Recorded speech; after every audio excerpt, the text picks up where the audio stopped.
Section 2.1 is about the trig functions for acute angles. So let's see what we can get in the way of our lecture notes before we look at some problems. We just remind ourselves right here of the basic functions, and we just did that in the last chapter, but we'll just keep studying them and keep making sure we know what they are. And then let's look at this. Let's see, let's go to this problem. So you're given this kind of triangle, and you're given angles A, B, C, and the sides are 7, and you don't have side B. So imagine that were gone. And it says find sine, cosine, and tangent. So the first thing I did was say 7 squared plus B squared, which is over here. Remember that the side opposite angle B is side B. And so 7 squared plus B squared is equal to 25 squared. And then you solve and you get B is 24. Once you have B to be 24, then you can do all the functions. Sine of A. So you go look at A and you say opposite over hypotenuse, and here's the hypotenuse, so 7 over 25. Cosine for A is adjacent over hypotenuse, 24 over 25, and tan is opposite over adjacent, so opposite over adjacent will be 7 over 24, and then you just flip those to get the others. So I don't know what that should, sine B, we're not getting the others. We're doing sine B and cosine B. Well, if we did B, opposite of B is 24 over 25, and adjacent would be 7 over 25 for cosine. So what we should kind of begin to see that if you have a triangle, the sine of A is going to be equal to the cosine of B in a right triangle. So these just went like that, and then tan flipped. And because of that, we come to this next thing. Cofunctions. For any acute angle A in a right triangle, the sine of A is the cosine of 90 minus A. So sine and cosine are cofunctions, tan and cotan are cofunctions, and cosecant and secant. Okay?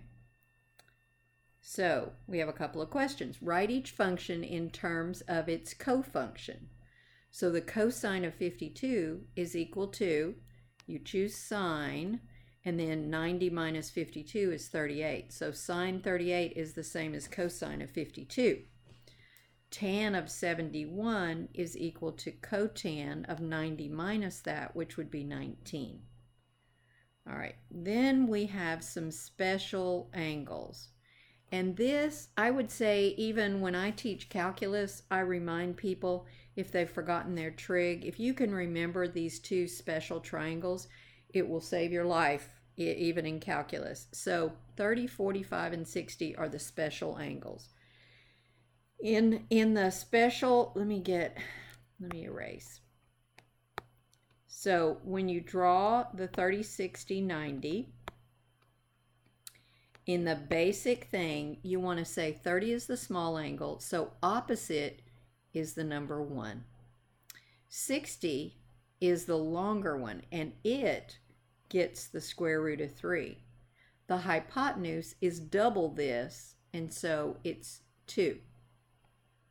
All right, so 1, 2, square root of 3. If you can do that, then you can always find what's the sine of 30?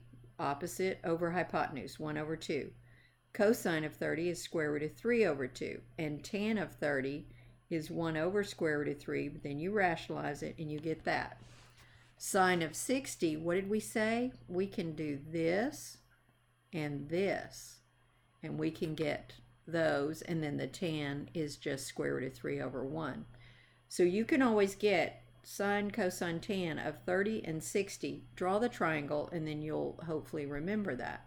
Now 45, that's an isosceles triangle, and it's 1, 1, because those sides are the same, and the hypotenuse is square root of 2. This one's easy to remember. Sine is 1 over the square root of 2, but you rationalize.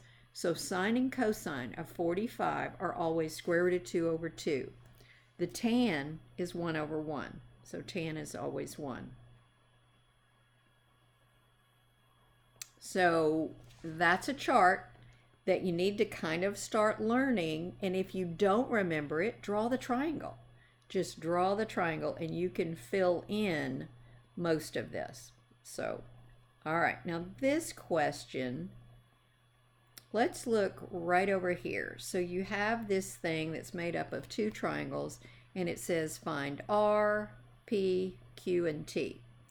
So what you should first notice is this is a 45-45. That means this side has to equal this side. So P is 15. Okay? Now over here, R is the hypotenuse. And remember that we learned up here, the hypotenuse is whatever this side is times square root of 2.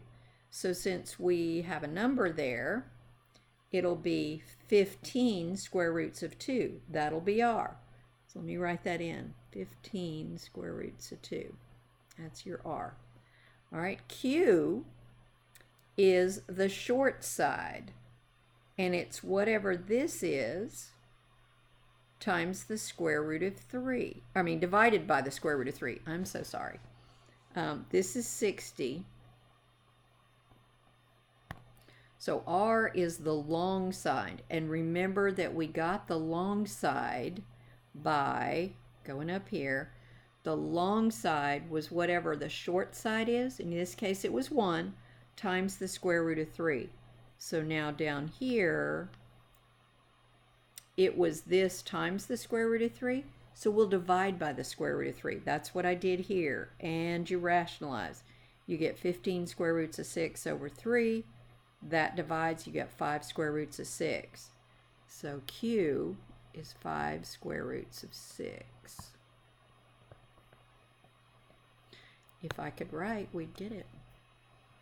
5 square roots of 6. All right, and then the hypotenuse is double what the short is. And if this is the short side, opposite 30, double that, you get 10 square roots of 6. Okay, so you might want to go over that one. That one's a little bit of work. All right, let's go look at our problem set. All right, let's look at this. And I drew the special triangles up here so that we'd have them if we needed to refer to them. Match the following with its values. Sine of 60. So sine of 60, opposite over hypotenuse, square root of 3 over 2. So these should be fairly easy if you'll draw your triangles. Cosine of 60, 1 over 2. So that is 1/2. Good. All right, secant of 60. Remember, secant is 1 over cosine. So you're going to flip that and it will just be 2.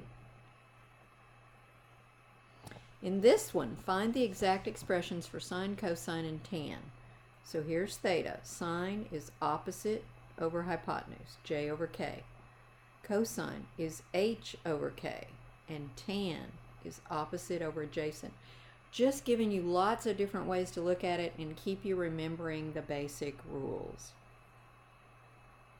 All right, in this triangle, you are given that A is 6 and C is 7. They don't give you B, so the first thing you have to do is figure out what B is. Pythagorean, remember A squared plus B squared equals C squared. That's what we did here, and we solved, and we got B was the square root of 13, so I drew that in. All right, so the unknown length was square root of 13. Sine of B, we're looking at B. Opposite over hypotenuse, square root of 13 over 7. Cosine of B is 6 over 7. Tan of B is square root of 13 over 6. From that point, you are flipping. So secant, you flip the cosine, 7 over 6. Cosecant, you flip this one. So if you have 7 over square root of 13, you rationalize, you get 7 square roots of 13 over 13. Cotan, we're going to flip tan. So that's 6 over square root of 13 times square root of 13 over square root of 13. And we end up with that. Rewrite cosecant 73 in terms of its cofunction. Well, its cofunction is secant, and then you subtract 73 from 90, so you get secant 17. Cosecant 63, its cofunction is secant, subtract, it's secant 27. Right, number 8. Find a solution for the equation. Now, this says cosecant A equals secant of A plus 30. Since these are cofunctions, let me make that a little bigger. Since these are cofunctions, this and this have to equal 90. All right, so we'll write our equation. A, or alpha plus 30 has to be equal to 90. So I have 2A plus 30 equals 90. Subtract 30. 2A is 60. A is 30. All right, let's try it again with this one. The sine of this equals the cosine of that. Again, these two have to add up to 90. Theta minus 30 plus 3 theta minus 20. Add the theta and the 3 theta, you get 4 theta. Minus 30 minus 20, that's a minus 50. Add 50, so now I've got 4 theta equals 140. Divide by 4, you get 35. And that should get us for section 2.1.